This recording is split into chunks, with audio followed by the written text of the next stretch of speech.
Bonjour, alors moi je m'appelle Gabrielle Junot, je suis intervenante à l'Accolade Santé Mentale. Alors aujourd'hui, ce qu'on va voir ensemble, c'est dans le fond plusieurs types de troubles anxieux.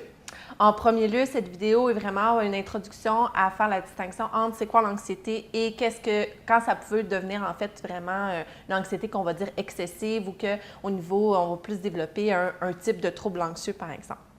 Parce que sachez que l'anxiété est quelque chose, c'est une émotion qui est normale à vivre tous les jours. On a ici à l'Accolade une formation de plusieurs semaines sur les troubles anxieux qui va aller beaucoup plus en profondeur que les vidéos qu'on fait aujourd'hui.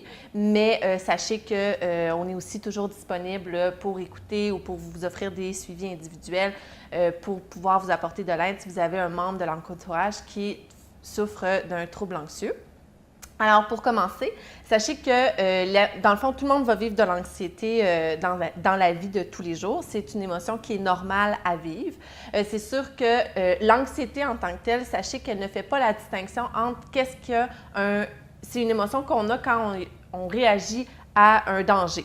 Notre cerveau, il est fait comme ça, il ne fait pas la distinction entre qu'est-ce qui est un danger qui est réel et qu'est-ce qui est un danger qui est imaginé. Donc, il va répondre avec l'anxiété aux deux. Je vais vous donner un exemple, entre un danger qui est réel et imaginé. Donc, on se promène dans la forêt et vous tombez face à face avec un ours.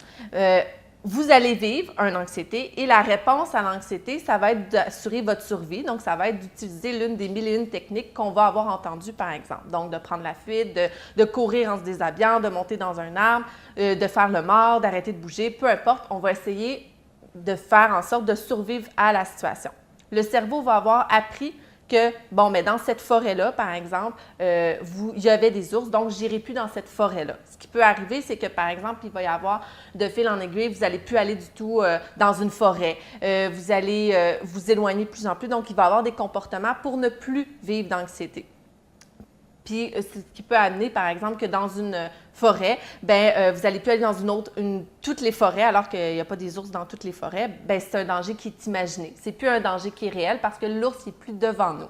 Donc, le cerveau ne fait pas la distinction entre c'est quoi un danger qui est réel et un danger qui est imaginé. Mais la réponse est la même, c'est l'anxiété. Et on va répondre à l'anxiété en essayant un comportement d'éviter. Qu'est-ce qui peut créer de l'anxiété? De fuir. Donc, ça va renforcer encore plus l'anxiété. Donc, c'est un cycle. C'est un cycle qui tourne.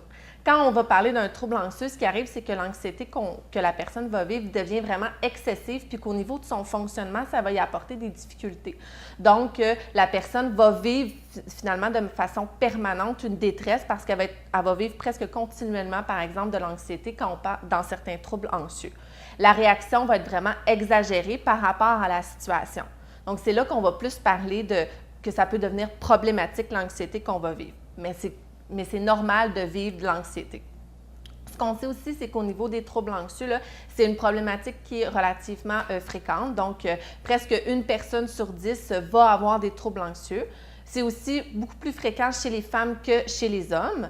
Et il y a aussi des groupes d'âge qui vont être plus à risque de vivre des troubles anxieux. On voit aussi que c'est un trouble qui est de plus en plus présent chez les enfants. Puis on retrouve plus d'hospitalisation chez les personnes qui ont 65 ans et plus, toujours en lien avec les troubles anxieux. Alors, si vous voulez avoir plus d'informations sur certains d'entre eux, je vous invite à regarder les vidéos qui suivent.